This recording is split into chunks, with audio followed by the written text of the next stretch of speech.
Are the shorts on camera? Can they see? Wow. Well, let me just stand up real quick. Yeah, so I saw these shorts on Frank Ocean. He had like some turquoise ones, and the way they did the picture, he was just kind of glowing. And I was just like, I fell in love. So I was just like, wow, I need those. Found out they were Comme des Garçons, and I couldn't afford that, but luckily my sister, she was able to like gift me a present. She was like, what do you want? I was like, please, this would make my whole year. And she did it, yeah. Shout out to Tomi, yeah. Tomi Adeyemi.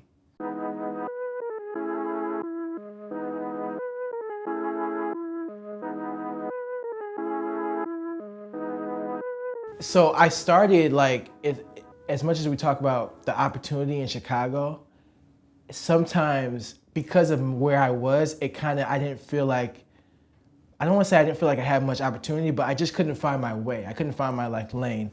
Like around the time Chance and Vic were coming out, it was blowing up, you know, we had drill. It was just like, I didn't really know where I fit in, and it was kind of hard, even though like I had like, you know, opportunities with Chris and stuff. I couldn't really find my angle. It was just like, I didn't know what to do. I didn't know what kind of music I was supposed to be creating.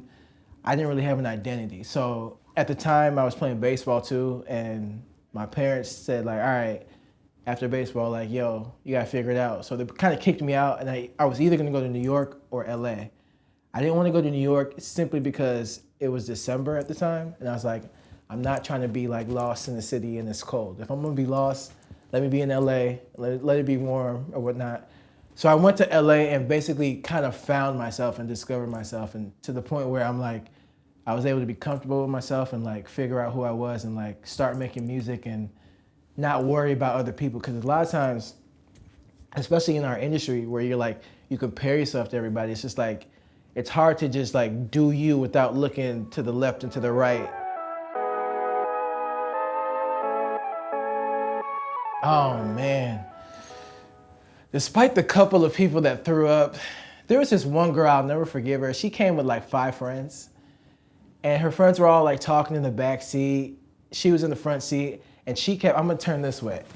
So I'm driving like this, and she kept looking at me like this, and I was like, what's going on? But I didn't want to make a weird like thing happen, like, you know, that weird eye contact. So I kept looking straight, like, you know I can see you, but like, all right, let's see what you're trying to do.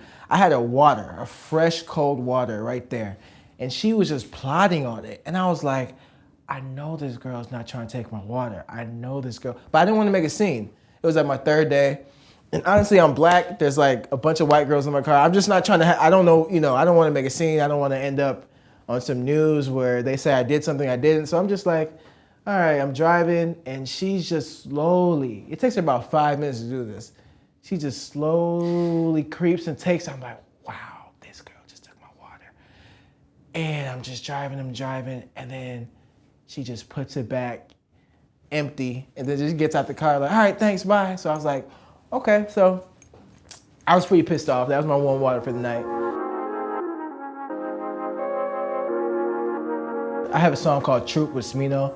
I like a lot of artists, but there's some artists that like, I kind of like really am passionate about, as far as like, you know, just like everything they do, I just see their talent and just like, wow, like, you know, I learned from them. And he was one of the ones that year, I think it was either 2015 or 2016, but he had come out with some stuff, and I was just like, yo, he is crazy. Found out he was working with Chris, and I was just like, I just reached out to Chris. I was like, hey, I have this song. I don't know if Smino is gonna like it or, you know, anything like that, because he hadn't done a lot of features, and he still doesn't do a lot of features. Like, so I always like feel like kind of grateful, and I'm like, damn, like he really fucked with, you know, Troop to hop on it. But I sent it to Chris, and he said he can't make any promises, but he'll play it for Smino. He played it for him, and like next day, you know, Smino just sent something back, and I was just like, wow, like it's one of those moments where you, like as a fan, because I'm a fan, I'm not afraid to be a fan of people. Like, I can see when there's like something worth being a fan of. So as a fan, I was just like, damn, Smino's on this joint now. And it was just crazy for me, and he killed it. One of my favorite verses. The No I.D thing was like very random and dope. It's like, cause it's like, I always just like I'm not thinking No I.D is looking this far, like, or this far back. You know, he just did an album with Jay-Z, that's crazy. So I'm just like, if I'm looking to who's gonna be like, you know, the mentor, the person I look up to, I'm thinking maybe Kanye, like maybe someone like that would jump on and like, you know, take into what I'm doing. Through Taz at Art Club, Art Club's the indie label I'm with. She knew No I.D and she just sent him the music, said, hey, I think you should check him out. You know, it's from Chicago and, you know, just tell me what you think. And from meeting No I.D, like a couple days after that, like sitting down in his studio in LA,